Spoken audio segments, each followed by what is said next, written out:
Hello and welcome to the Castle of Horror Hangout episode.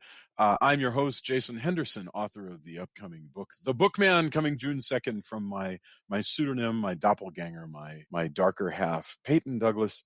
With me from Austin is Tony Salvaggio, tech director at Rooster Teeth and lead singer of their band, Deserts of Mars, and the guitarist of the band Rise from Fire. Say hello, Tony. Howdy. How often do you sing the Batman theme, but you use Bookman? Bookman. Yeah. No, the funny thing is up until very shortly before we went into preview, the book was called Cafe Laguna, because it heavily features a cafe and it takes place in Laguna Beach. Right. But Incher, the guy who designed the cover and is the co-publisher of Castlebridge, he said, for one thing, the cafe in the book is not called Cafe Laguna, it's called something else, which is true. And second, he was like, that title, he goes, the bad guy in the book is the Bookman. He goes, let's make it about the Bookman. So yes, so now it's called that.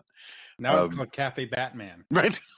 Cafe Batman. Everybody's just going to get confused. Like, what? Jason's Cafe Batman book? I for the longest time, I was pitching something about this called Cafe Frankenstein, which was what the original actual cafe was called.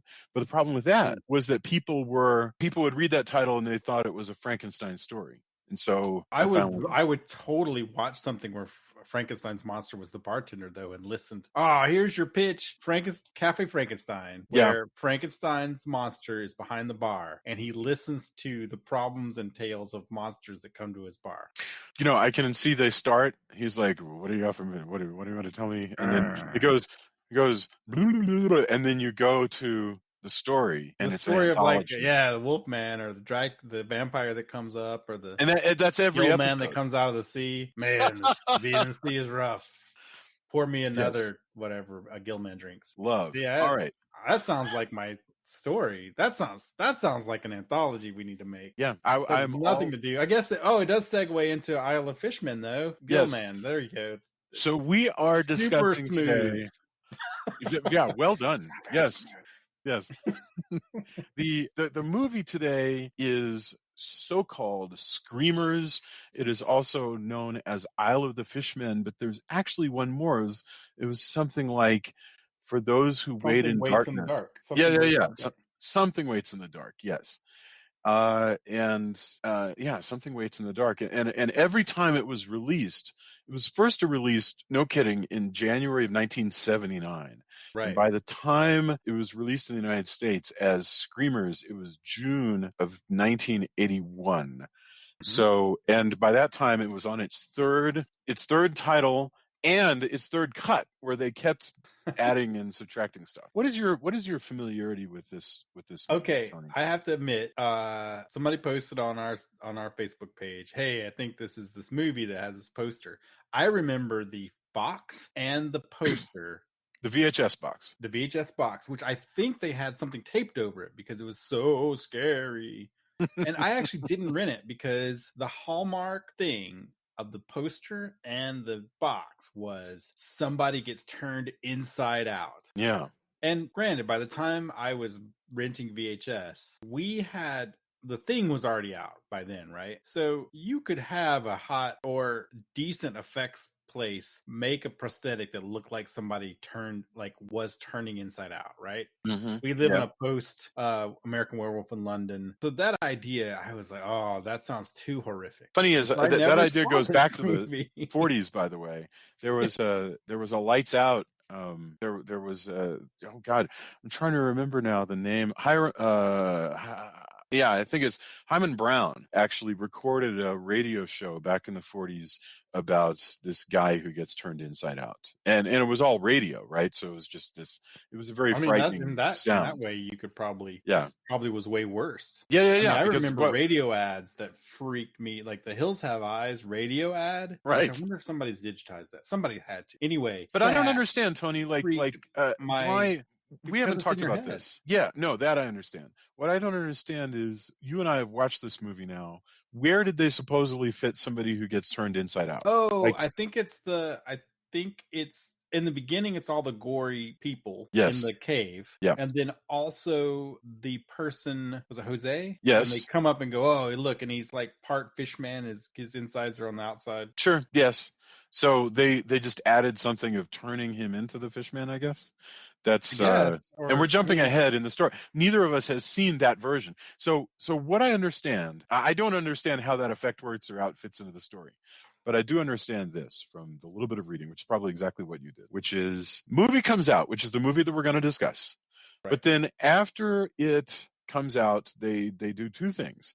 They add the gory opening, which you and I will discuss because it's part of the version that we saw. And then lastly, for the drive-in circuit in the United States, they spent money to shoot a new scene, I guess, where Jose turns into a fish. Who knows? Where a man supposedly turns inside out, and they made the posters about that. Right, for the trailer. For the trailer. But then And people saw it and were yeah. mad because that doesn't happen in the movie. So then Right. they cut it back in. But what's crazy to me, and this is part of the discussion, what's crazy to me is all these years, I never, because again, none of this was available. There was no Wikipedia. I had no idea there was an Isle of the Fishmen. All these years, just like, man, I don't really like torture porn. I don't want to see a guy turn inside out. Right. And it's nothing.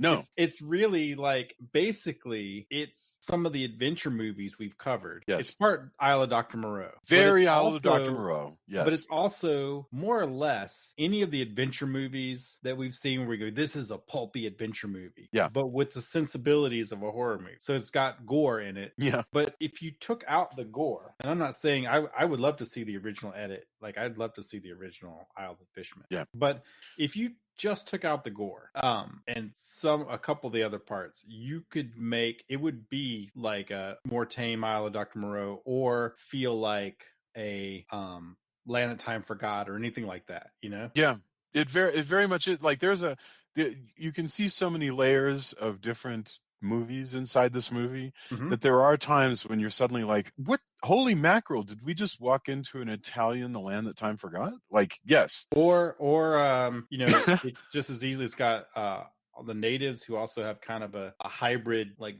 voodoo culture meets you know, natives as far as like they have tattoos and paint and everything. Oh, so well, to that extent, it's like Strange Paradise, which was a late 1960s soap opera that, you know, I had a brief flash in the pan popularity and like tie-in novels and stuff, completely forgotten. But it was very much the same thing. It's like, you know, some rich white folks are locating themselves down in the Caribbean and doing really strange experiments and you know, this colonialism out the wazoo and all that stuff. Or I mean, or it even has ties to Empire of the Ants, but with, you know, the ants were replaced with gill men. Like, yes. It's got so many different things, and it's really interesting. And I wish I would have seen it. I wish I had known to just go watch this movie and go, oh, there's no Inside Out person. Right. Because the way the poster makes it sound like you were going to watch a person like he's normal, and then they're going to turn that person inside out as you watch. There's actually no telling what the hell the movie's about. And the poster shows that guy exactly, you know, just veins and muscle and blah blah blah. They're men turned inside out, and worse, they're still alive. And it says starring Barbara Bach and Richard Johnson and Joseph Cotton, for heaven's sake, of the Magnificent Ambersons. You know, this is in an era where you could, you know, rent Tomb of the Blind Dead or anything like that had some, you know, some crazier. So I always equated it with that kind of thing. It's not. It could be, but bizarre. If we were smart like today, you would go, this is an Italian movie, so there's no telling what the heck this is. You know, honestly, like, you know, it's just there's just literally no telling what this is. And I've watched it now, and it's still Italian, and it's still very difficult to determine what the heck this is. Right. But it is interesting they decided to cut like a Victorian sort of, well, maybe not exactly, but they decided to cut this treasure hunt thing into it. Yes. With like a period piece treasure hunt. Oh, absolutely. Is the way, like, if you're going to cut and add stuff, what a weird Well, that's idea. The part of that's the original Italian movie includes the Atlantis and the Fishmen and all that stuff. That's the original movie. But it doesn't have this where we start. which somebody, a couple and a crew. Yeah. They found out they lost their money, but hey, there's treasure over on that island over there. Let's use the last of our money, hire these people and go get that treasure. Yeah. And the captain and the captain and the crew are like, well, luckily the natives are over there so that they're afraid of these caves where you won't see the natives because they're in another movie. Right. So and also we don't have the money for natives. We've got, just 4 people, but 2 sailors and the rich couple who are looking for the treasure. So they go into the cave and, there are some horrific corpses. Those look really good and are terrifying looking. Like the special effects there are, that is gross. And that's kind of, I think, where they got the idea for the posters, because those people, all of those effects, the decomposing corpses are grotesque. Well, all the effects in that opening sequence, which again, by the way, was shot a couple years after the original movie was shot. But this whole teaser, it's a teaser. That's what it is. Right. It opens and these 2 people go hunting around some caves for some treasure, and then some fishmen sneak up behind them, and they are some sneaky fishmen, I will say. Yes, they must not smell fishy. No, because they never get. Nobody's like, what's weird? You see them just extend their claws, and the person will turn around like, and then they like tear the person's head off, because not subtle. Once they actually make their appearance, then they're like all about I'm gonna tear your throat out and rip your head off, and But up until that moment, they move in deadly silence, and everybody here dies. And so then we jump forward or back. It's really unclear, but to a different time.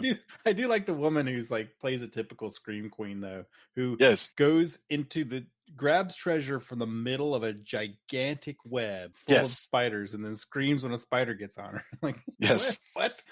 Yeah, but oh man, and the effect of the severed head, where we're left, the final scene in that intro is one of the sailors' severed head. These fishermen have no time for humans; they just want to see them ripped up. Yes. They're just had enough of. Humans try to steal our treasure. We rip them up. Good. And 2 things going on. One, we're setting up a mystery. Why is there a treasure here that is protected by fishmen, who we should take a moment to describe?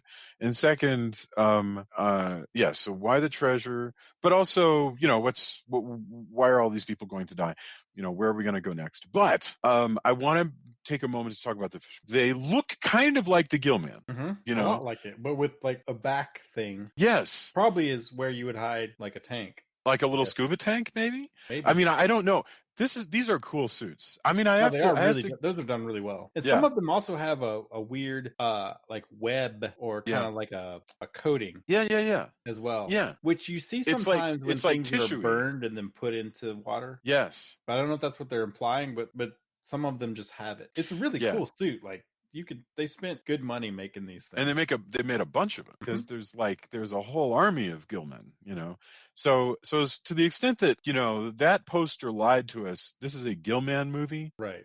Great. Now, by the way, if you had seen the other poster, because there's a poster that for Isle of the Fishmen, and that poster is awesome looking too. Yes.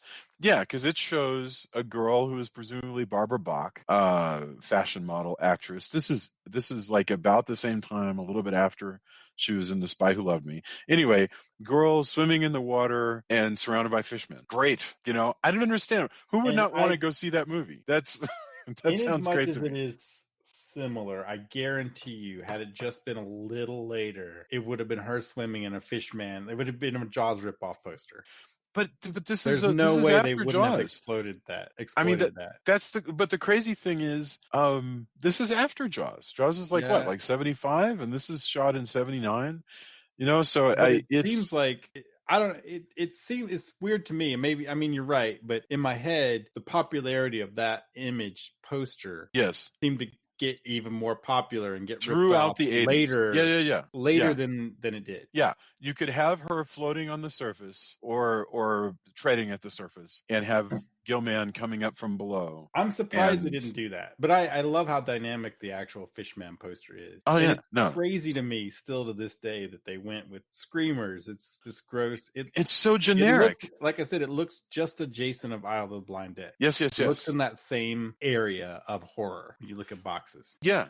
And it's that is so incredibly generic. Like it could be any kind of horror. And that's depressing because you've made a particular and I want to okay, so we had that opening and now we cut to a couple of years I think later, but the reason I'm saying I'm not sure is because I don't remember if they give us a year once they jump to the moment when the doctor, it might be slightly earlier, it's unclear to me. Anyway, it doesn't matter. We jump to a shipwreck where there's a bunch of guys on a lifeboat, and they've been floating for like a week. There's Claudio Casanelli as Dr. Claude de Ross. He's a doctor. He's in the military, and he was on a prison ship, and he's with a few prisoners. And then they shipwreck their lifeboat, and they wind up on an island in the Caribbean. And this is straight adventure. I mean, this is like straight, it's like Captain Nemo kind of stuff. It's Mysterious Island. It's The Land That Time Forgot. All that stuff. And they very quickly surmise that on this island are there's natives who speak a strange native language. Who knows what that is, if it's real or not. There's like a small group of colonials who own a mansion and have a pretty badass life, because there's Barbara Bach who kind of runs it's run by Richard Johnson, who, is Edmund Rackham. He is a billionaire philanthropist, whatever. Snidely Whiplash of Jesus. People. Yes, like, this actor is British. He twirls his mustache. I don't know if it's enough mustache to twirl, but if he could, he would. Now, yes. But let's not forget, before we even get there, though, you've already got pit traps. Yes. And, dangerous water, geyser water that he's like, hey, look. It's poisonous. Don't do that, because this is geyser water we're walking. I mean, hey, look at it. Probably. Yeah. But I guess we're going with the idea that these prisoners were not the brightest because they got caught. So it's okay if they're all prisoners with the exception of the doctor. So it's okay if they bite it. Well, it's amazing, the good old fashioned, like truly old fashioned colonialism, racism, and classism that's just stitched into the bones of this movie. Absolutely. Like these guys are like the prisoners. The prisoners are only good or bad to be valued as human beings to the extent that they are loyal to the doctor. Right. If they're loyal to the doctor, even so much that, because he's the one guy who's not a prisoner. So you even got some like, well, you think you're so smart? Yes. Which, I guess nothing's really changed. Science, huh? Look at you talking science words. It is you're super supposed funny. to believe scientists? What do you got except science and logic? So there's a contempt. You haven't been to prison talking to me down about your science words. So we've got that. Only none of those people have that accent because it's dubbed over by, it's an Italian movie overdubbed with, British. This is going to be the least useful trivia ever, but I'm pretty certain that the sleazy prisoner who tries to sexually assault Barbara Bach and also is insulting to the doctor and everything, I'm pretty sure that he is voiced by William Shallert, who died in 2016. I have not even looked this up, but I'm just pretty sure you would know him as the guy who was the voice of Pepperidge Farm and a bunch of other margarines and things. He was just this sort of tried and true. Remember? Atlanteans remember. I mean, you know his voice if you heard it. Sure. And because a lot of times I'll watch these Italian movies and I'll perk up because I'll be like, are you kidding me? Wow, that's. What's super interesting though too is as you again, going back, rewinding this a bit, as they're journeying to the Dr. Moreau era area. Yeah. I mean, they come across like a graveyard that doesn't have people in the graves any longer. Yeah, a voodoo graveyard, basically. And so they also say. we're on an actively volcanic island. Yes. This is, I mean, it's so cool and crazy. I'm so mad I didn't see this when I was younger. Oh, yeah. That it is just a more adult, more horror version of all of these pulpy Verne-esque Yes. things. Yeah. So explain to me again, and I'm going to jump ahead now. It's my turn. Go crazy. The one thing I still don't get is, so he says, hey, a lot of the natives left because the island's volcanic and they thought they were smart and got the hell out, right? Mm-hmm.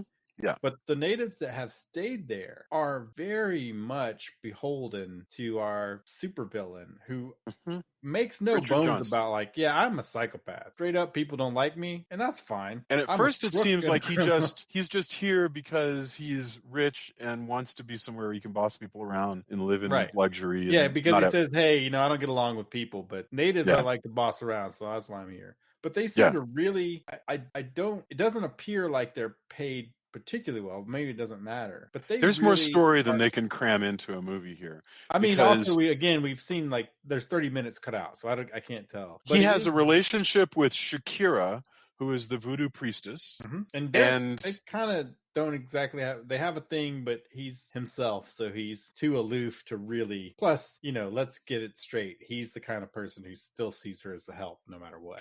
Right? Yeah, but what I mean is he has, so I don't know what nature, like how deep their relationship goes. What I mean is there is a line you can draw between him and Shakira. Right. And then and he lusts after Barbara Bach, and we don't know for sure at first how exactly Barbara Bach has come to be on this island, riding around, wearing her colonial outfit, riding around and shooting things with a rifle. We don't know why she's here. And then there's all these nameless quote unquote natives, right, who are basically barely people in this script. I mean, just imagine, if you will, can I blow the minds of these late 1970s Italians? These guys are people, right? Imagine that you had a super smart member of this servant class that Barbara Bach was having a relationship with, and they were plotting to take over the island. Outside of the fact that it would scandalize the racists, it would at least make these people in this script and not a bunch of I think robots. in this era of Italian cinema, that's not really where they were going either. Yeah. Like, it was firmly again, it's such a weird mixture, because it does have the air of, the servants are this and they serve this purpose. But it's crazy because they're also, this is again why I was bringing this up, was they're willing to die for this guy. Yeah. But he doesn't seem to give a lick about anybody but himself. Absolutely. And it's I can't explain it. Shakira feels very strongly towards him until the end, and we get to that when we get to that. Yeah. But that was the one thing that had me by the end, especially scratching my head, where I'm like, at every turn, he's contemptuous of people. Has said, I probably was he comes out pretty much says, he's been a criminal elsewhere. He doesn't fit in with society other than he's, made his money somehow. Yeah. And, he's going to grift where he can, everything. But maybe they're paid really well. Maybe these servants, seriously, maybe he gives them everything that maybe their lives, maybe he's brought some technology or food or something that is really awesome, and such that they're like, he's a jerk, but whatever. Although he might have also very much promised them part of the treasure, which is something he seems to do. Yeah, that's true. We know he's always, he's going to take the treasure, but he could have, which is weird because in another movie, they would have had reverence for the actual, and they do slightly, of the actual Atlanteans, and the fact that it's Atlantis, or, what he thinks is Atlantis. In another movie, they might be more like how, the Kong story goes. Like, whoa, those are ancient people. But that's not really, their rituals involve sort of that, but not really. I think you're right when you say this seems to be missing like half an hour of exposition, because... And that could have been the half hour that was cut out. At some point, we find out that this original Italian movie in here that we're watching takes a turn, and suddenly there's a reveal that we didn't know was coming, which is that Atlantis is below this island, and they are looking for Atlantean treasure. and that's why Rackham is on this island. That is a big reveal that just kind of get that, that's huge, and again, if you go back to like, all those movies where we gather a team together and we're going to follow a map and there's an island and there's treasure, right? That's where we are now, and but also even before that yeah, and that could be a whole movie, but yeah, before that we have an terrible prisoner following our lead Barbara Bach, yeah, Barbara Bach, and he's up to no good, but he's following her. So she actually wades into the sea. All the creatures appear. Oh, You're yeah. Like, oh man, this looks really bad for her, or is something else going on? And she gives them this liquid that they all seem to really dig. Yes. And by the way, this is the weirdest darn scene I've ever seen. This is so strange, out of context. I'm not saying it's sexual. It's just freaking weird. Well, because that she's Italian surrounded by. Your first, I will say that if you've seen enough of these films, if you've seen enough vampire movies and French horror, Italian horror, at first glance you expect it to be something weird. It could be so, and in fact, I also recognize that it was ridiculous and telling for me to go, I'm not saying that it's sexual. If you're already to the point where, is this going to be a sexual scene, then, it's very likely. But it turns out, no, she is giving them drugs. So she's it's so weird. I mean, imagine, if you will, Barbara Bach, Agent XXX of Spy Who Loved Me, walks out wearing this like sheer white thing. She wades out into the water. A bunch of gill men surround her, like dancers surrounding Joey Heatherton on some dance special, and then she she gives them their liquid drug. So weird. One of them kind of kneels. I mean, all of that. Yeah. At that point, this movie's so gonzo that I'm like, no, done. This is good. I like this movie now. Oh, I'm glad. I mean, especially since, again, I'm going back to the fact that people think we had another movie planned, things happened and we couldn't do that. Yes. So our general thing, because it's a Hangout episode, is, hey, Jason, here's a list of crazy movies. Yes. And, this one said Italian, Inside Out Man, Gill Man, and, that's all it took. Jason goes, hey, yep, that's it. I mean, you listed in that list also a Rollins, the Shiver of the Vampires, right? Which is an arty vampire film. Sure. That I don't even remember if I've seen it, but I'm sure it's. I think Rollins. We have, but yeah, I mean, it was basically going through. We haven't done an episode on it, but that's true. But Tubi, holy crap! I was looking on the web through their horror section. Oh, yeah. Now a lot of it's very similar looking posters that are more modern, but the extent of the catalog just in horror on Tubi is impressive and insane. And I need to take it. If you have that and you have Shudder, you add Prime for just other stuff. But holy moly, do you have hours of time? Well, and if your thing is money, if the problem is money, maybe you spend money on Prime, but let's say you don't. Tubi's free, Pluto's free, Shout Factory's free. Right. In fact, I think this is also on Shout. I think they Tubi and Shout share a lot of the same thing. There's some crossover going on. I'm not sure what. Yeah. Because I've seen some stuff that was on Shout and then left Shout and then is on Tubi. But either way, if you have a Roku or something that can access Tubi, Tubi, if you don't already know, you are in for a treat. There is all kinds. Not only that, but I've shielded for like Common Writers on there. If you can't go to Shout Factory for whatever reason, there's so much content in that area. It's insane. Yep. But that's not what led us to this. Was like, this checks off a bunch of boxes. Yes. And some nostalgia for me because I was always just too freaked out by that box. What other boxes? If you're wandering around the VHS store in the 80s looking at boxes and you go, well, that one looks too grody, I'm not going to watch that. What else fits into that? I'd have to look. There's a few and they're right on the. Certainly the Rape Revenge movies. I was not about that. I'm still not, frankly. It's a little too rough for me still. But I Spit on Your Grave. That one I just I got the sleaziness of that was apparent on the box. Right. The one that always is it April Fool's Day with the noose braid. I think that's right. Yeah.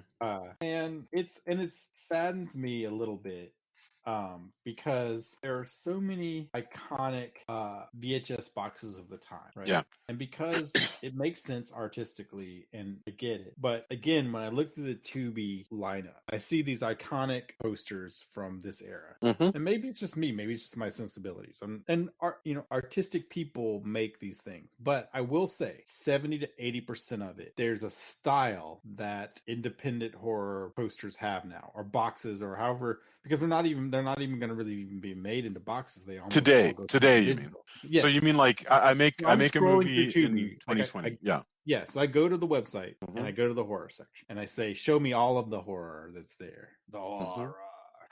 And I start scrolling. It is much more homogenous, I think, Yeah. than the 80s VHS era. Yeah. And part of that's by necessity, but I do wish I wish that there was a little bit more diversity in, I don't know, layout, or I don't know where everybody's getting their design sensibilities from, but it did make me a little sad. And again, you do what you do and you get paid, and I want, most of them are of a quality, Yes. right? Like they don't look, because there's also a bunch of VHS boxes that were very thrown together and terrible. Absolutely. In the same way that old heavy metal, there's a lot of heavy metal cassette tape covers and album covers that are pretty bad. Sure. But they're the stuff that's iconic, that sticks out, and even gets put riffed on today.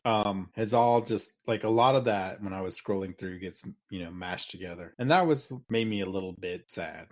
Yeah, I mean, Grady Hendrix was tweeting the other day about one of the Dracula's Dog VHS releases. He was like, this is a cover that is trying the absolute least. It was the logo and like a still from the movie, right?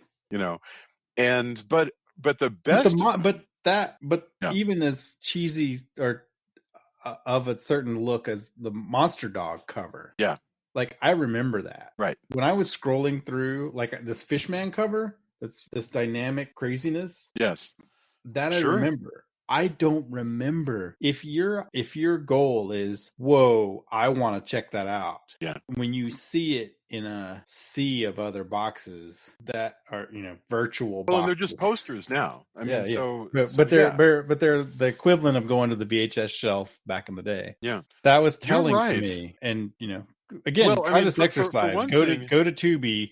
Go to the horror section, click on the show all, and just scroll through. It is technically tubitv.com, right? Is what that is.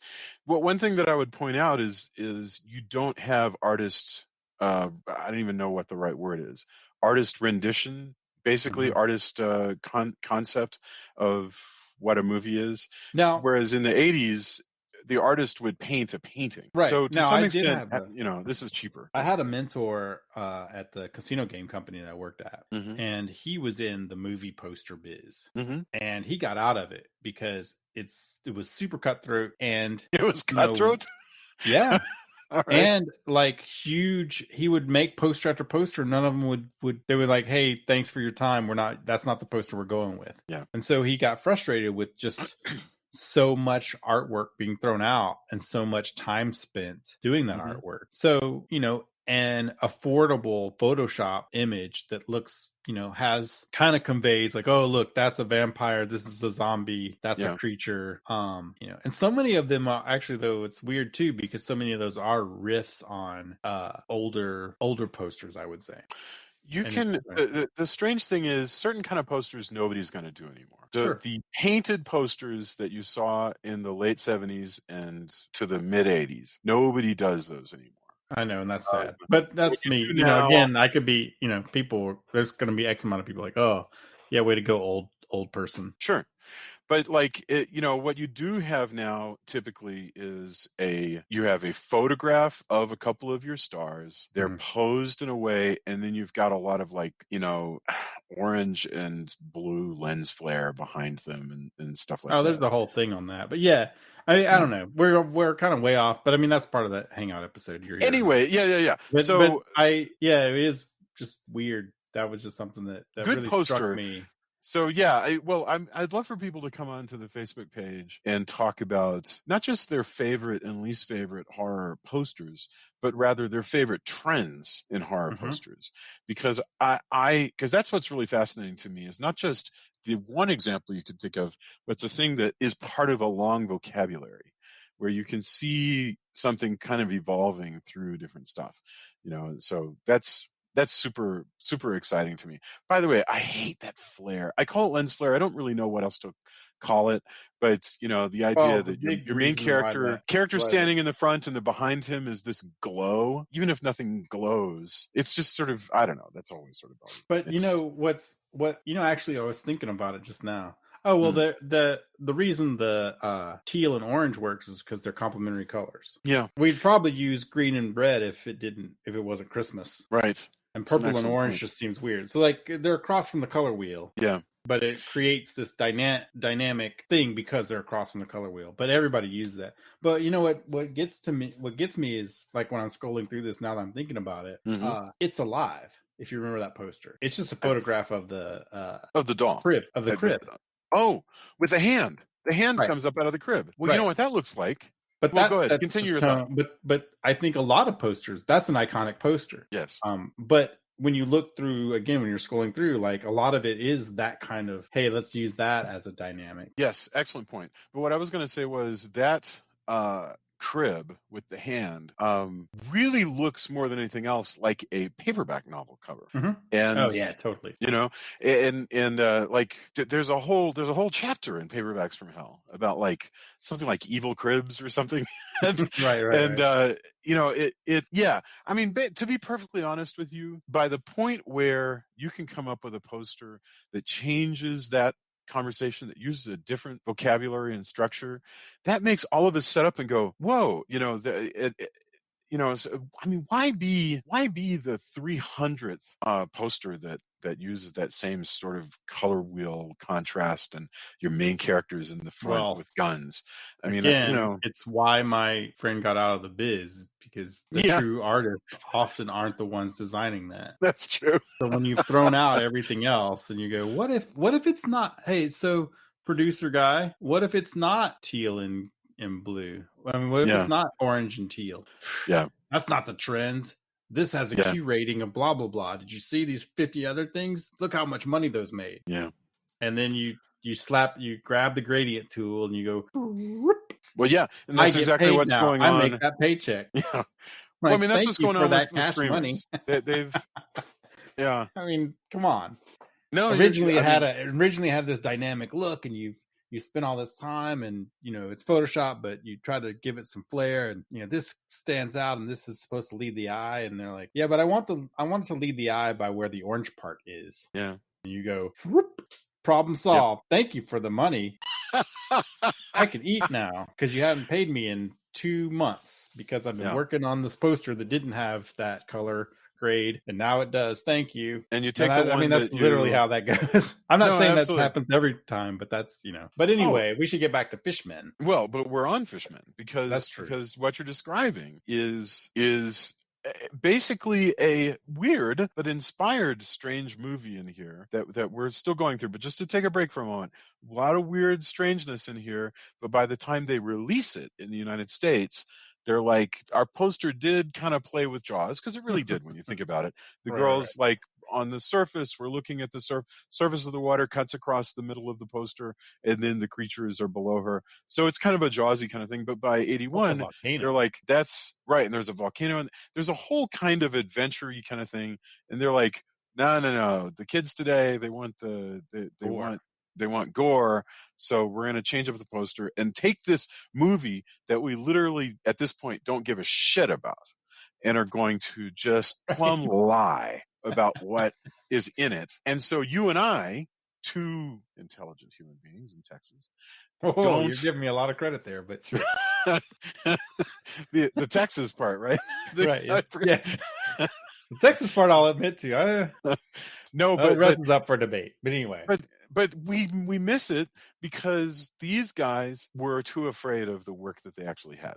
Well, but what's funny is I missed it because I don't know about that. But you've got another subset of audiences They went to a drive-in to go see somebody turn Inside Out because holy crap, that sounds crazy. So they see a trailer and they go, Yeah. and then they re-add the thing back in because people are so pissed off. Yes. We paid to see a man turned inside out. Like, It's like why was wrong with you? But yeah, sure. In 1984, I was freaked out by, I think it was 84, by the mortuary trailer. I posted this. Oh man, and that was that's. But if I recall, that trailer, I think that trailer was filmed. Yeah, the cover was beautiful. I think it was filmed just for the trailer. You know, sure. So I guess I could have gone to the movie and been disappointed that the guy, you know, the gravedigger getting attacked by the person in the graveyard's not even in there. Here's another side story of this kind of stuff. So, you know, it's 80 something in Mississippi and the closest theater is very far away. So my friends, hanging out with two other friends of mine, we go to see, I can't even remember what movie it was, but we went to go see something and it was terrible. Okay. We were kind of bored, but we don't have anything else to do. So we're stuck at the theater. So we call his mom and go, hey, can we stay for another movie? Even though we don't know what else is. So we say, what else is showing? And they say. And you don't remember what you watched that you didn't like? Nah, it was something just mediocre. Okay. Sorry. Go ahead. No. But so they go, well, we do have this one movie. It was called Time Something. And we should have known better because there's no poster on the outside. And they had, I can't remember what it was, but they had a black and white photocopied poster that they slid under the little ticket thing. Go, here's this other movie we're showing. Time. Sure. So we watched part of that and then we're like, oh, this is also just crappy. And we went into another movie and that was not good. We came back. Now, and it had this crazy ending with this huge monster and it had monstrous stuff in it. It was a monster movie. I'm like, man, Time, whatever that was kind of disappointing. Could you possibly, Tony, have been talking about Time Rider, the Adventures No. of the Wild Swan? So okay. I'm going. So we saw this movie billed as something else. 2 weeks later, I go to the video store, which is, I happen to be staying with some other friends. We go to the video store that's across the street. On the shelf is Deadly Spawn, which is the movie.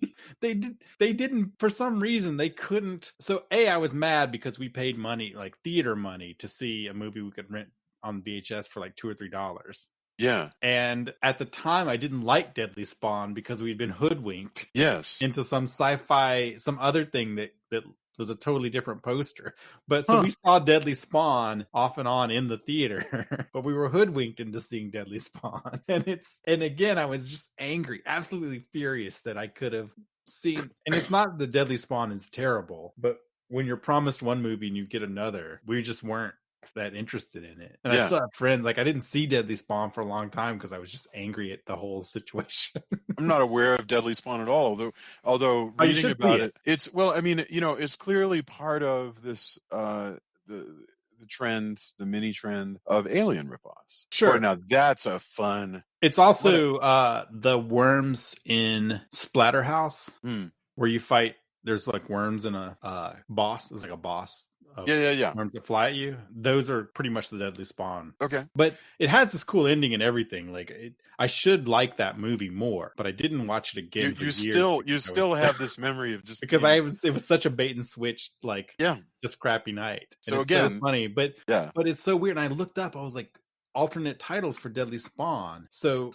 And I didn't see anything related to Time anything. So just at this one theater in Macomb, Mississippi, they just decided, screw it. We have a copy of Deadly Spawn. Nobody's coming to see it. So we'll just show people this made up poster from something. Call it like Time Worms or something. Yeah, something. Yeah. Good grief. What a wow. And I've asked people, like, when you saw Deadly Spawn, was it billed as something else? I'm like, no, it just had this poster. Why would you do that? Right. But yeah, so that's, in the grand scheme of, Screamers versus Isle of the Fishmen, we get that. But I like so back to the Fishmen. Eventually we find out that there's a doctor, a mad scientist, captive. Basically being held captive. He's sick. And that's the only reason why we're keeping the doctor who's shipwrecked around so he can save that guy. And he's actually ends up being the father of our lead. Which answers a question that we may have been wondering which is how the hell did Barbara Bach wind up with Right. Richard Johnston on this island? And the answer is that she came here as the daughter of Joseph Cotton, the mad scientist, who is in Richard Johnston's employ, and his job is to help Richard Johnston get the treasure, and how is through mad science. But just for a moment, before we explain what the mad science is, this actor is Joseph Cotton. Joseph Cotton, who we know from such movies as Lady Frankenstein and Baron Blood and The Third Man and The Magnificent Ambersons. So he's like, and God, what's the great Hitchcock movie where I'm losing one. This wonderful suspense film from Hitchcock. But anyway, great actor who in his later years was doing that thing that Tarantino was talking about, where you just make a lot of dough, flying around Italy and eating nice Italian food and, making horror movies. And so good for Joseph Cotton, But yes, his mad science is it's 1890s. We don't have scuba gear. We need to get treasure from Atlantis, which we've discovered. And so the way to do that is to make fishmen. I got a question that I was confused about.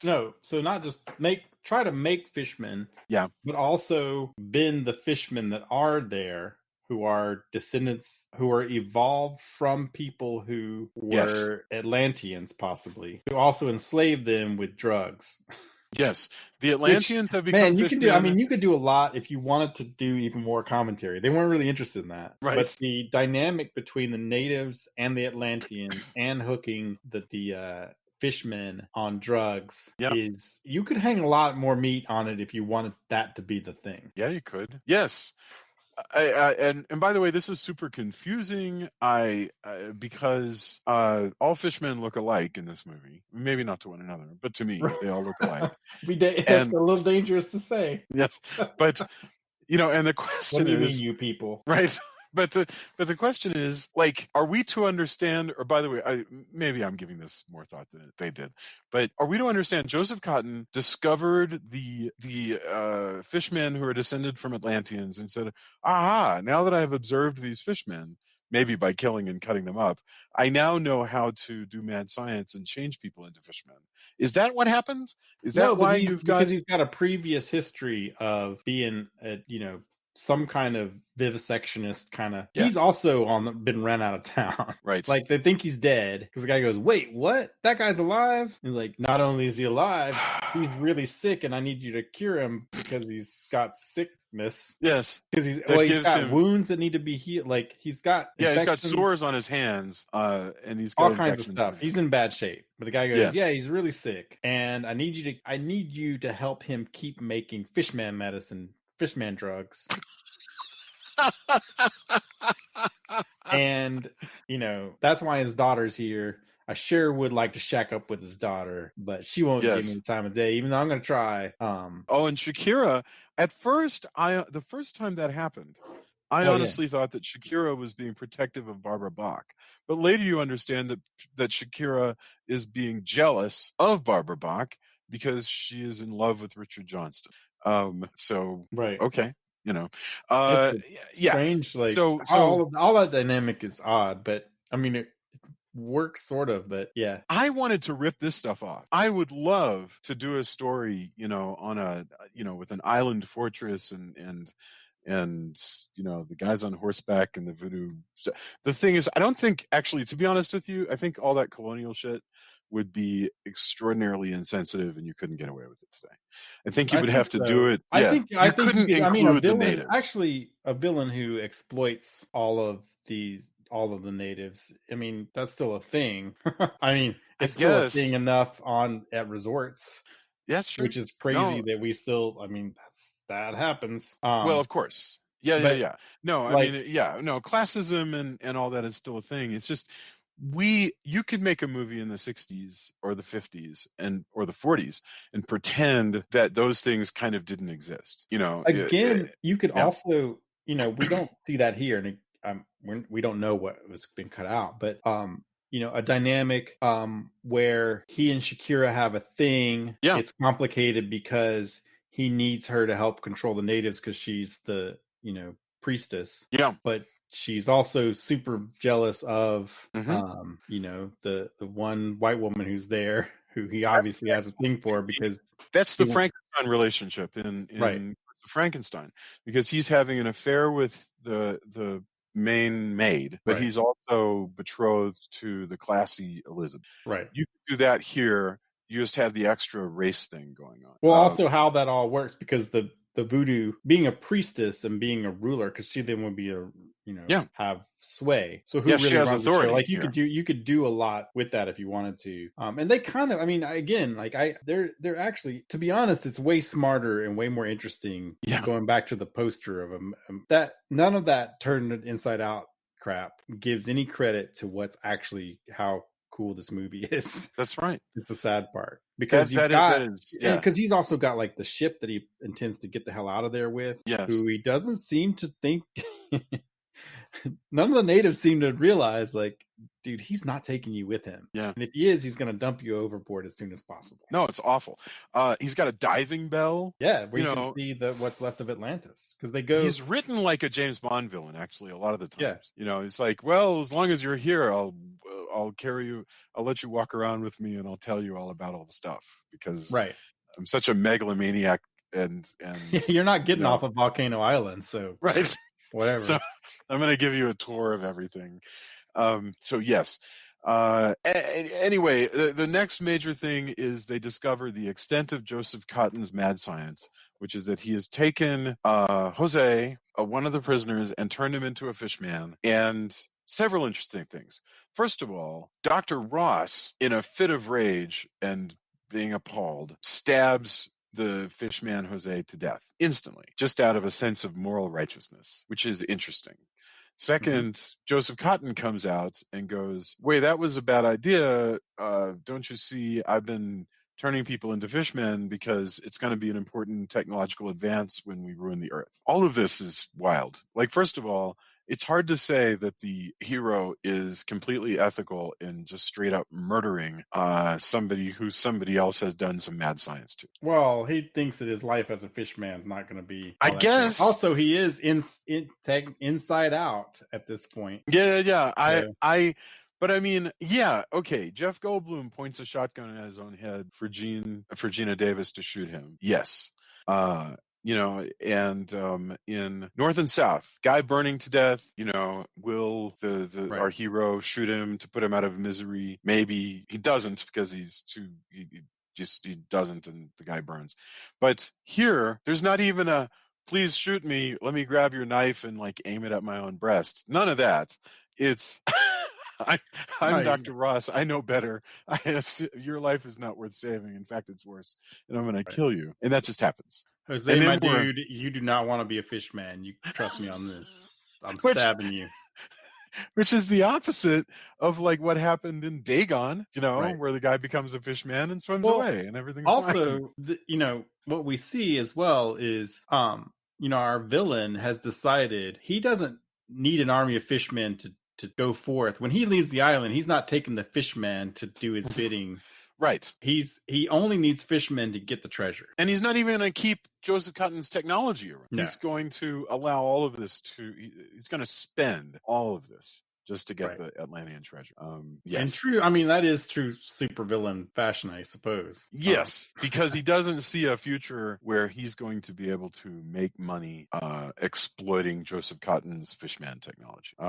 Which might be short-sighted. That's why I'm so fascinated with why Shakira, because she's really cool and does a lot of the like heavy lifting as far as that dynamic goes, because she's the head of, it looks like, I mean, she's more or less the head of her tribe. She's the person who speaks, she's the intermediary, but she's got to know that he's not really taking her. But maybe, I mean, we do a lot of things where we go, no, I think he's really going to do this. I think, people are like that. That's the, a flaw of humans. Like, no, I know he probably won't, but he told me he would.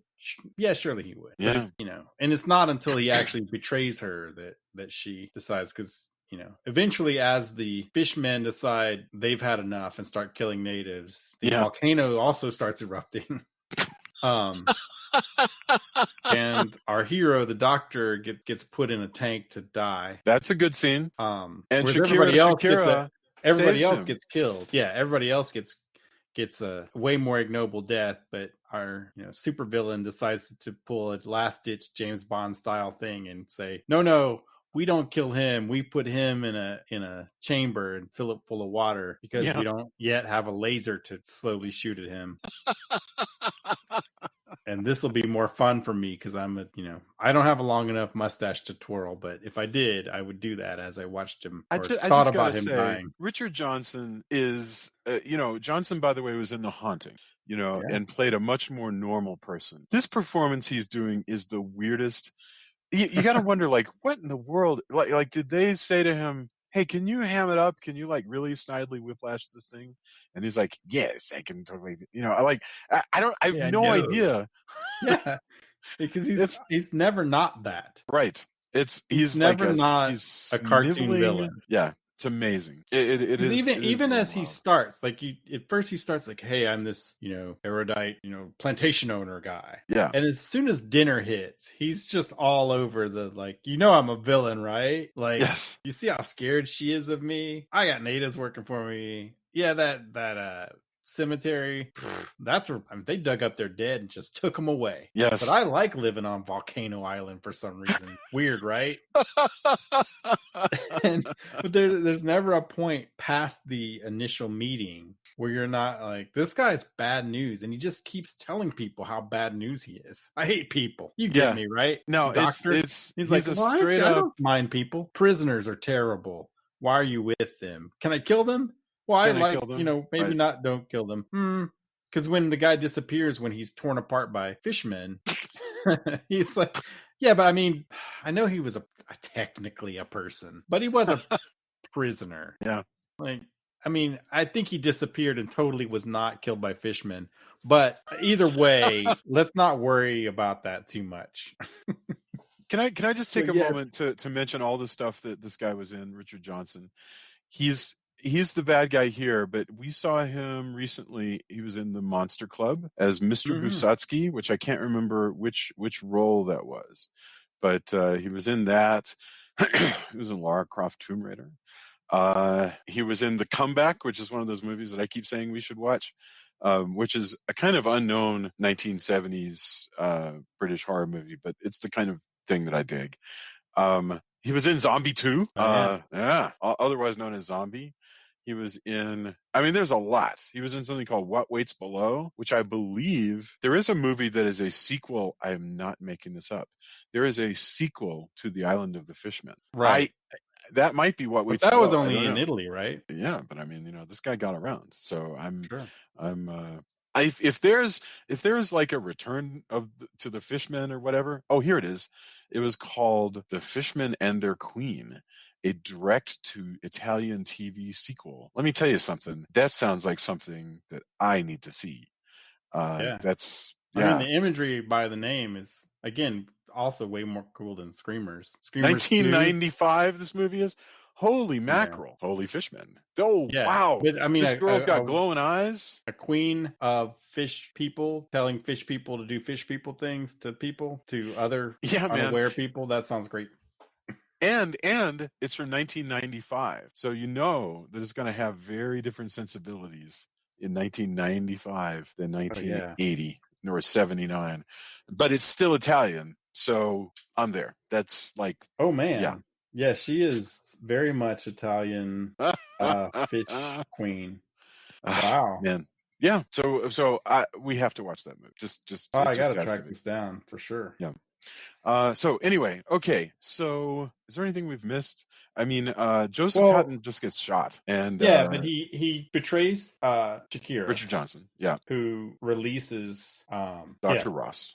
Yeah, and it's interesting because at this point, but there's all the great stuff. Yeah, we did miss stuff. There's all the great stuff where the fishmen know that Joseph Cotton provides them with fish drugs. Okay. Connect that story for me because I've forgotten how that's resolved. Well, it's interesting because he's threatening. He's like, hey, if you still want fish drugs, you got to keep me alive. And I'm going to kill the doctor. So he's threatening everyone. Oh, right. He's shooting everybody. Yes, that's true. And threatening them and like, I can kill the girl if you if you step out of line. So he's gone full bore supervillain. So they start to give him the treasure. Yes. But before he can take off in the boat, I mean, there's some great swashbuckle daring dude as well. Oh, yes. Yeah. Cuffs and guns and all of that adventure shit is, again, yes, indeed. if you excise some of the gore, you've got a decent adventure-y movie that we've discussed, Yes. And that's actually really cool. Which makes it sound like we object to gore, and we totally don't. No. It's just a different. Those Land That Time Forgot's a different movie than this. Yes, it feels very much like the gore stuff has literally been kind of spliced in the same way that the fake. You weren't there for the conversation last week. I'm sorry. Antrim, was it? Antrim. Yeah. And it's it's a whole movie, and there's part of the fiction of that one is that somebody's spliced in film that doesn't seem like it goes with the original movie. In this case, we're left to our own devices to be aware that some of this just doesn't fit, that somebody's just added it, but whatever. So we're at the end now of what amounts to an adventure film where the bad guy's shown his face, and the creatures that are working for him are betraying him, and treasure is coming up from below, and volcanoes going off. It's destroying the island. We've seen natives fighting with fishmen, and that goes as poorly as it can because fishmen have claws and rip people apart. Yes. You got swashbuckling fighting, and then eventually they fall into the water. The island has destroyed the boat that they were going to escape on. Yes. So it's lucky we actually find out that it's lucky they fall in the water, and evidently the fishmen have given them a piece of raft or whatever to float out to sea. Yeah. The fishmen are smart because they're like, well, you two are the heroes of the movie, and so they grab them, they carry them down away from the falling lava and bricks and whatever, and then presumably bring them back up before they've been under long enough that they would drown. Part of it is because they were both nice to the fish people. Yes. And provided if these drugs. people are as smart as dogs, then they're like, if you're nice to the dog will be nice to you. That's right. So and they happen to see a ship. Yep. And so we get the idea they're going to be rescued, and then cut to fish people swimming around. So we still got Atlanteans or pseudo Atlanteans But I'm so sad that they destroyed Atlantis. Honestly. I hate this. I hate it when they destroy the Lost Civilization at the end of the Lost Civilization movie. Why would you want to do that? I'm with you. Because I mean, it's to show that again, our villain didn't give a crap about any of that. Yeah, so. But they did this also in Godzilla, and I hated that. Sure, it was like, keep the darn Lost Civilization around so that people can go see it later. And half the time, the movies actually decide that they were wrong anyway, and they just go, "Oh well, what you saw isn't actually what happened." They're usually good. There's still some Lost Civilization, right? Like the temple's still around; they can go there. Fine. It's so true. Or whatever's left. I mean, the whole island's getting this volcano destroyed, so there's X amount. They're going to be living under the sea for quite a while, even though they're gill people, gillmen. So they can go on land or water, but it appears as if they're going to be underwater for a little while. I guess until 95. Yeah, that's right. That's right. Oh man, we've got to see that movie. So that's Isle of the Fishmen. This was a really great discovery, Tony. I mean, I'm really happy that you threw this on the list to be looked at, because I have to be honest.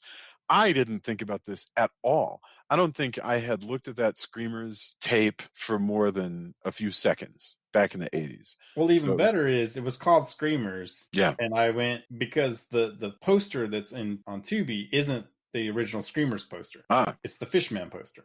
It's the Fishmen poster. Good for them. Good for Tubi. Yeah. So again, somebody brought up, hey, I think I saw this as Screamers. Yes. And at first, I thought, I didn't look it up. I'm like, it can't be the same Screamers, because that one has a man turned inside out. First of all, there's a bunch, and it's extra confusing because there's a lot of movies called Screamers. Right. But here's what's wild. They took the Italian poster, and they were clearly working on such a budget that they didn't have even the capacity to like remove whatever layer had the wording on the. Instead, they just slice off the bottom of the painting and replace it with a black field and fill in the new English stuff. So you've got painting taking up the top 3/4, and the bottom quarter is a black field with screamers and your typical movie poster material. Well, there's also two versions of the Fishmen poster, because there's one with just like a cave looking thing, and there's another one with volcano erupting in the background, which looks really cool. Which, by the way, haha, joke's on us, because the top part of the volcano is orange and the bottom part of the poster is teal. So you can never escape it. A tale as old as time. Yeah. Yes. You know. And then there's also one with just a hovering sea creature above a bunch of people and an inactive volcano. And that's the poster we'd most likely see today if they kept it as Fishmen, because it's got all of our actors, a fishman and an island, telling you there's all the bits you need to know. Oh God, that poster! I see it now. Listen, first of all, I guarantee you that poster was made in the 80s, because there's something very 80s about it, about this sort of that composition. Sure. Yeah, and there's just the one with the volcano is still hands down. That's the one. It also looks a lot like all of those. Was it Men's Life or whatever, where the guys are fighting different animals? Yes. Yeah. Absolutely. Men's Life magazine, where somebody they tend to used be like those covers as a compilation. There was an Austin band compilation CD series that I found at Cheapo Discs. Oh, cool. Back in the day. And they were Men's Life magazine. Yeah. And so each year had a different, and it's guy fighting just hundreds of crabs or squirrels, or what a weird niche though. Yes. I love it. It's crazy. I bought some, not all of them had great music on them. It was kind of a mixed bag, but damn if I didn't buy all those CDs that I could find, because that was. I just want to buy some old Men's Life magazines. I mean, those are, or as a friend of mine, covers, because when they call it the cover where it's like the Texas snapping turtles that are like that are like attacking the guy, and he's like attacking these turtles with a knife, as he fights them. One's on his back and one's at his elbow, and he's in a river. Can you imagine? Like that's where you kind of want reverse, like films made from those paintings, because at the point where you've gotten to Snapping Turtle Island, and these snapping turtles, they evidently are able to jump or whatever. Yes, right. No, they can spring. But there's even ones. I swear, there's like one with like squirrels or. Oh sure, yes. Yeah. No, there's all manner of small woodland creatures just hurling themselves at manly men on the covers of this magazine. Doug Prince, you remember we used to work with Doug? Yeah. Called it the best goddamn magazine ever invented. Right, and that's actually why I think I went with Doug to Cheapo Discs, and that's why shit. Here's this. Here's these CDs as well. Yeah. What a. But they're all painted too, and that's what's crazy. Yes. Oh no, Kurt Vonnegut wrote about this in I think it was Bluebeard. He talked about, what the hell happened to the careers of all of these really fantastic illustrators who had this brisk business, movie posters and record albums and, all this stuff.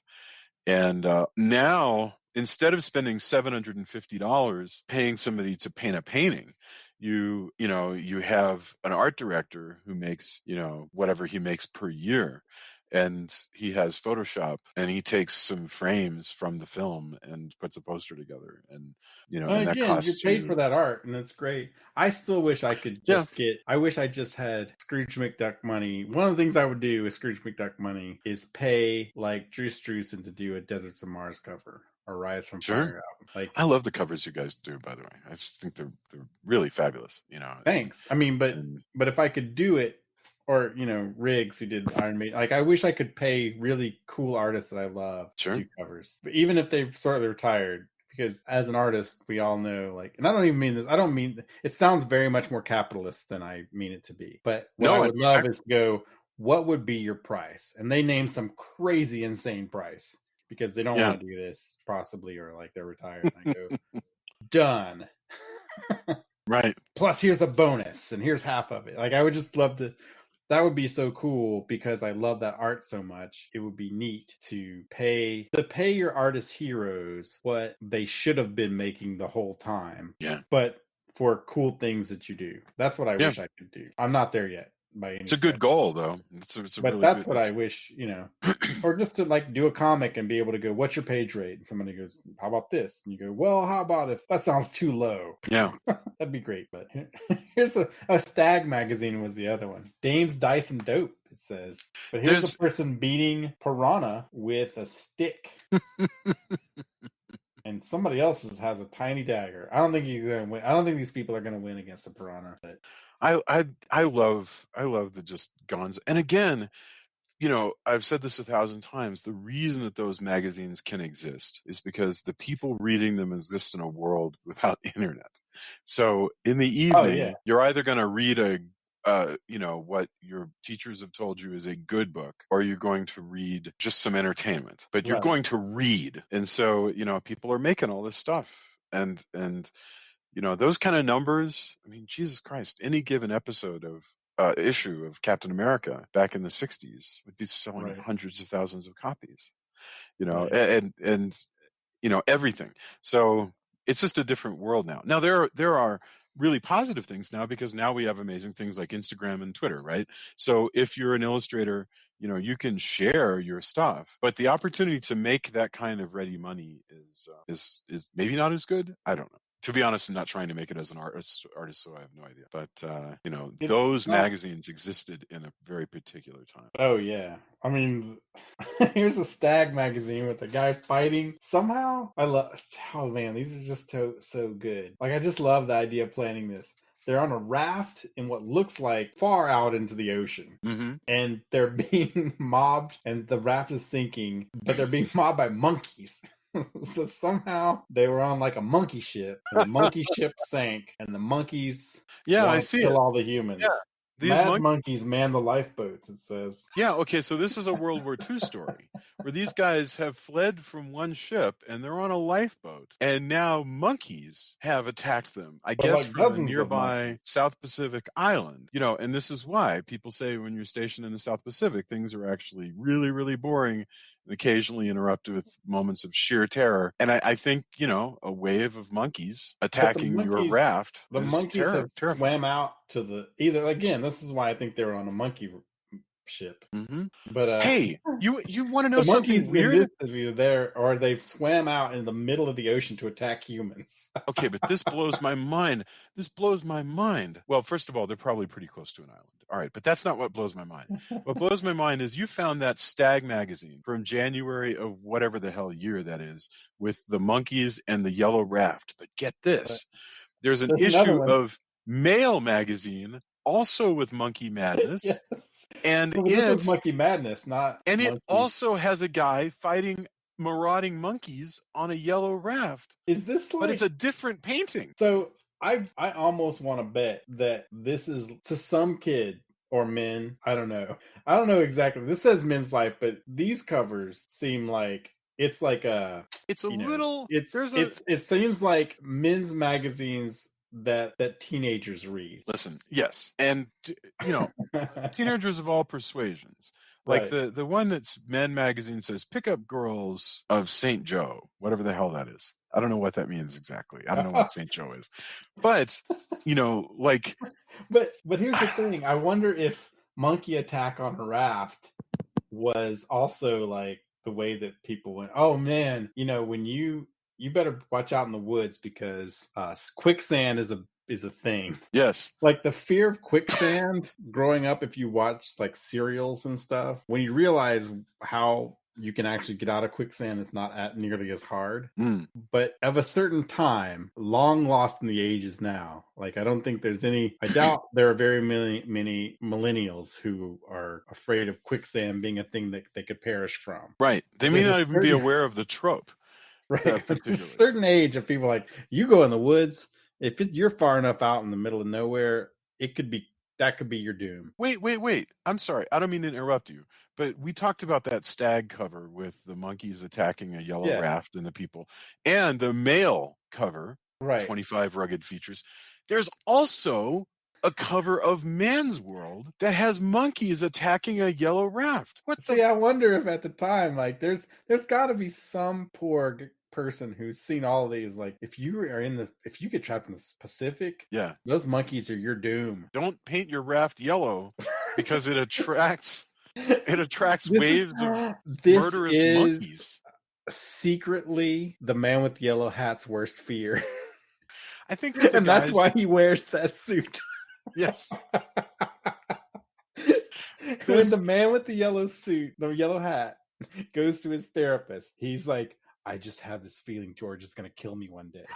It's like when we were on the raft. Dave and John, rest in peace. I just want to point out. I remember the monkeys. I know George is going to kill me.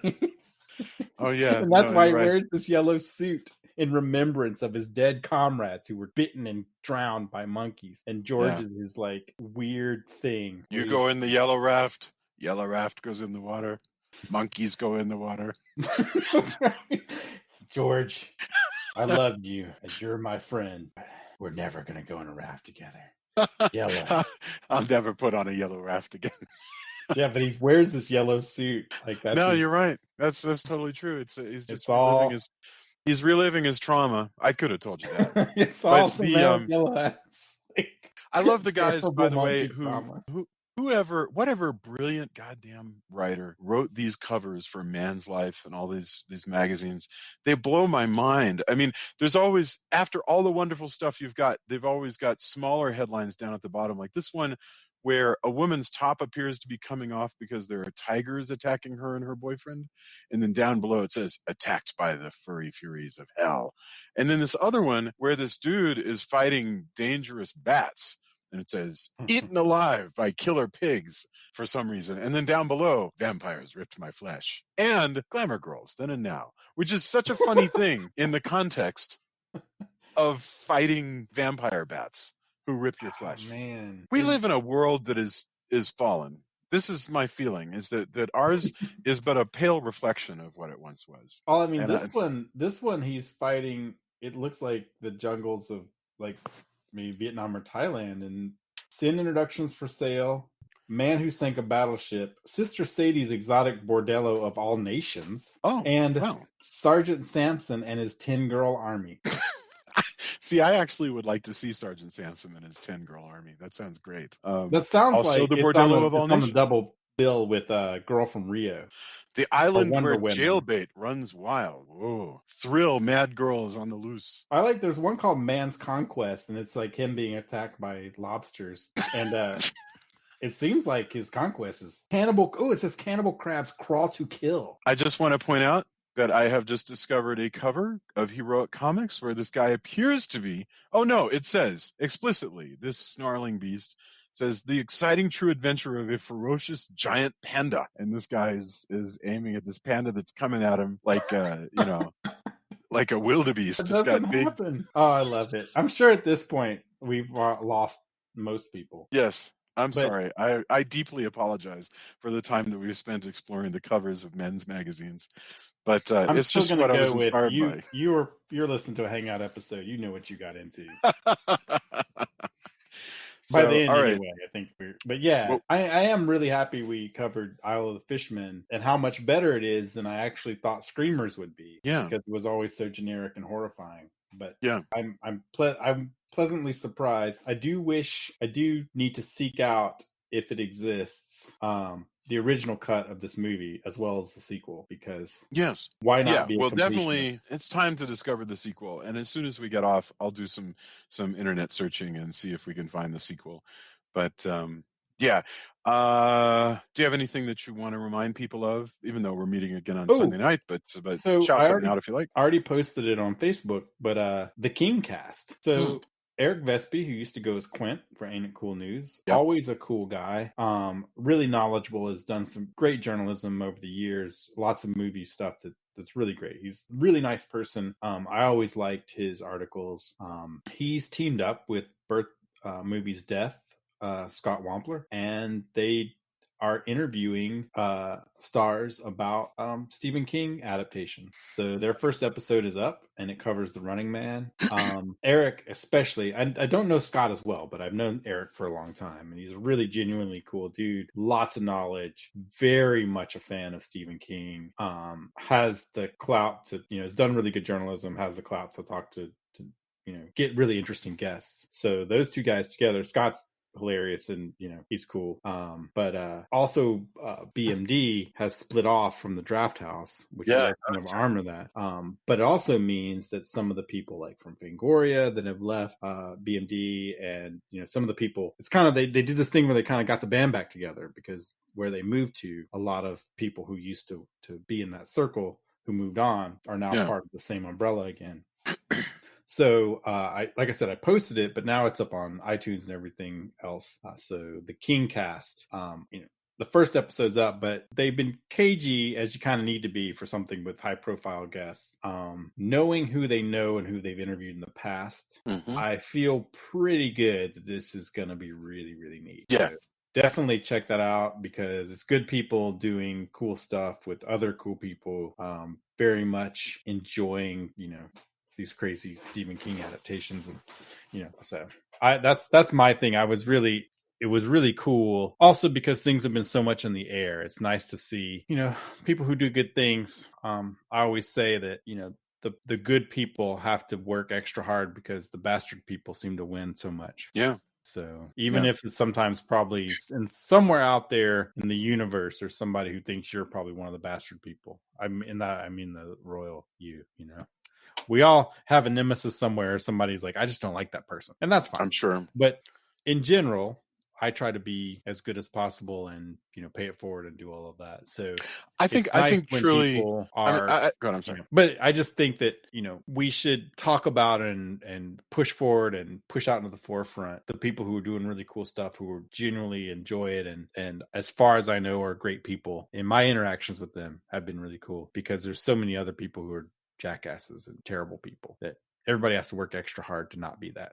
That's wonderful. No, I was sorry to interrupt. I think that you're one of the best people at this, at trying to think always of like the different people and the different perspectives out there. I really think that's wonderful. I have had people tell me that you like too many things, or you're way overbearing about the things you like.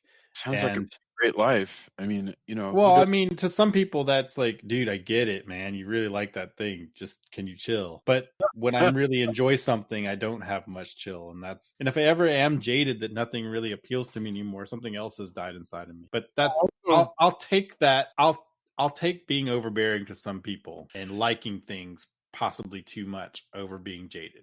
There's an ongoing question. Like, how well, what? Maybe if I were better at Twitter, I would have more Twitter followers, because you tweet about the stuff that you're kind of interested in or excited about, right? Sure. So if you tweet about the same stuff over and over again, maybe you're enjoying it. I don't know. I don't know the answer to that. I don't know.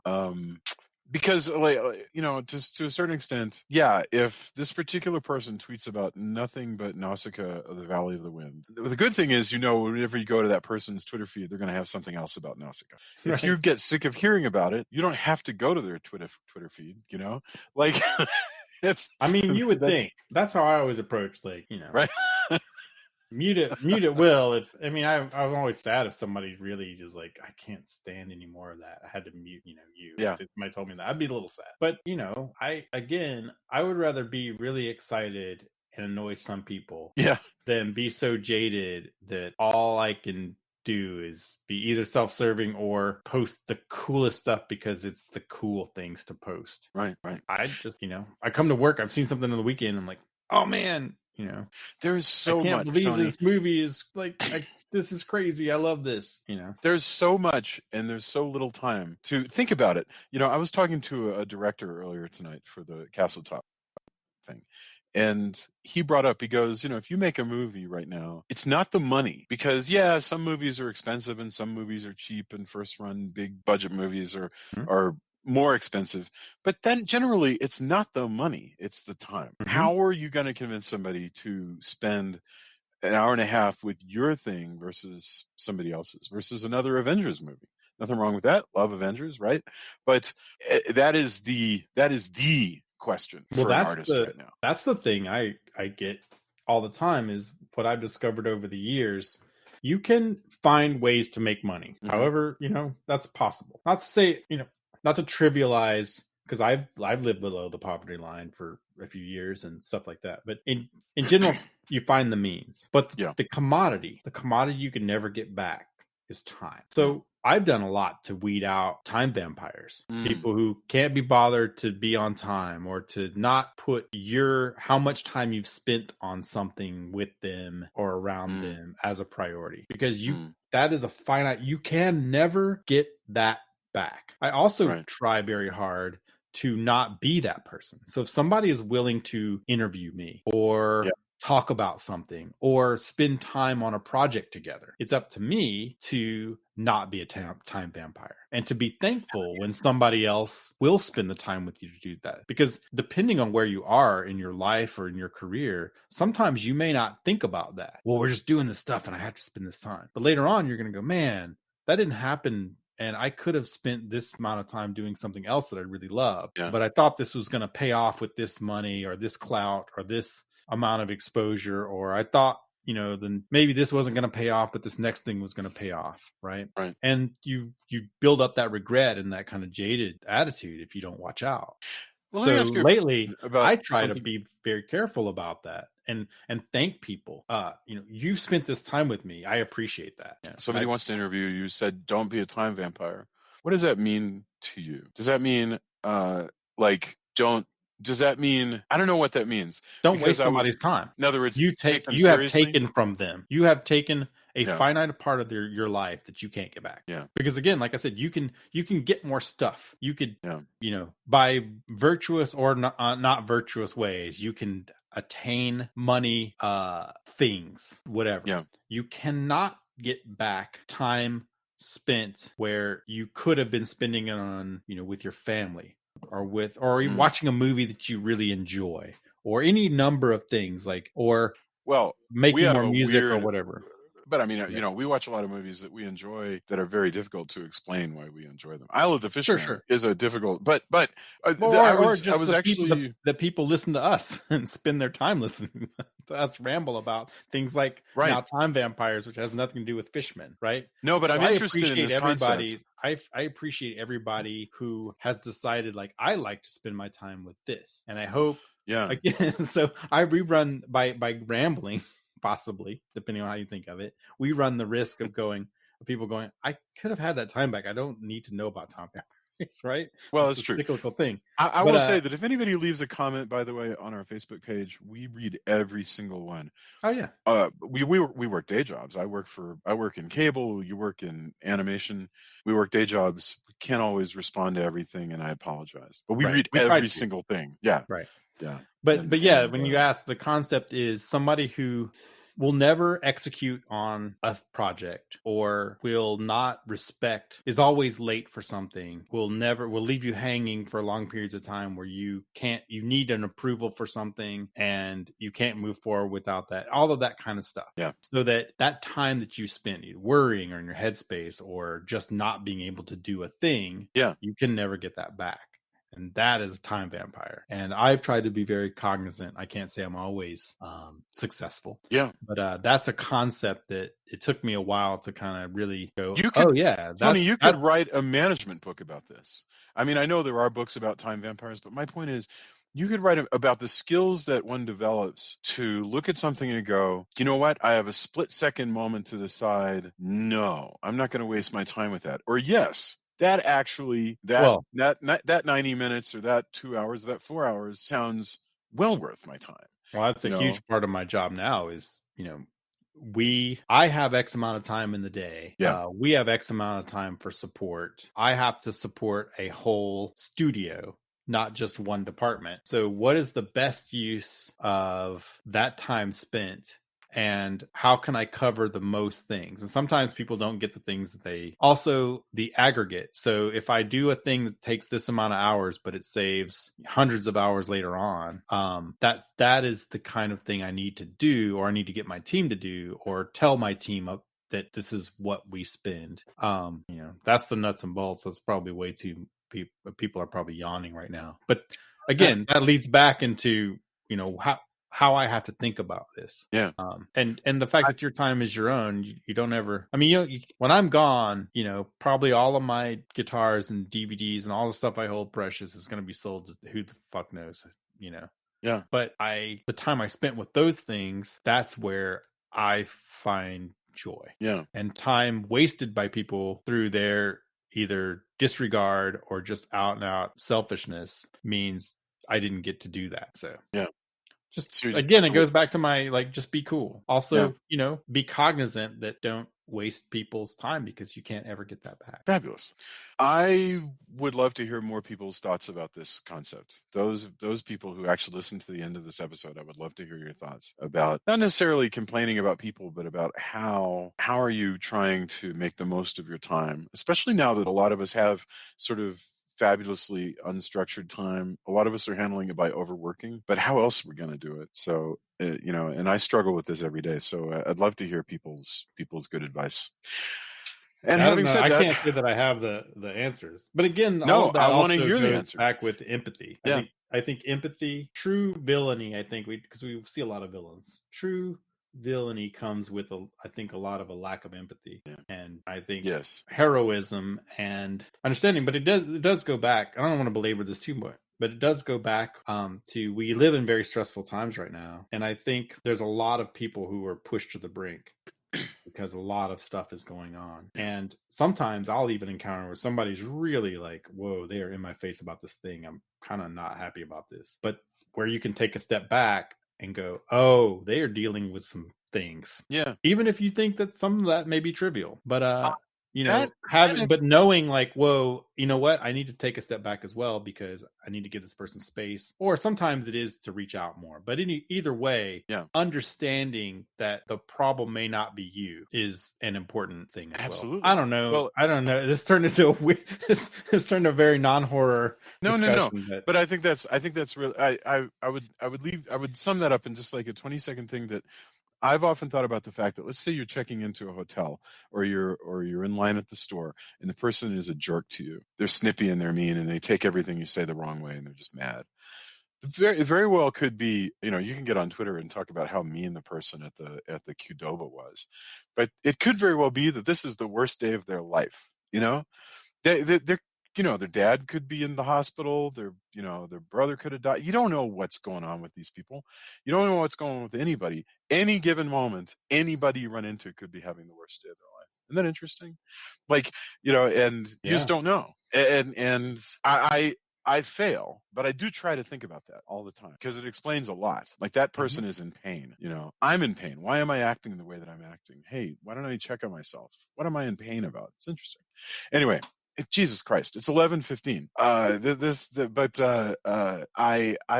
has been fun. This has been super duper fun. I hope it's as fun for everybody else in their life. Well, we'll find out. You damn time vampires! I'm looking. Yeah, but the great thing is there's an off button. I'm going to play Demon of Paradise on Tubi and edit this show. So, thank you super much, and it was a lot of fun. Thanks, everybody. I'll see you tomorrow on Twitter. Hang in there. Bye. Awesome.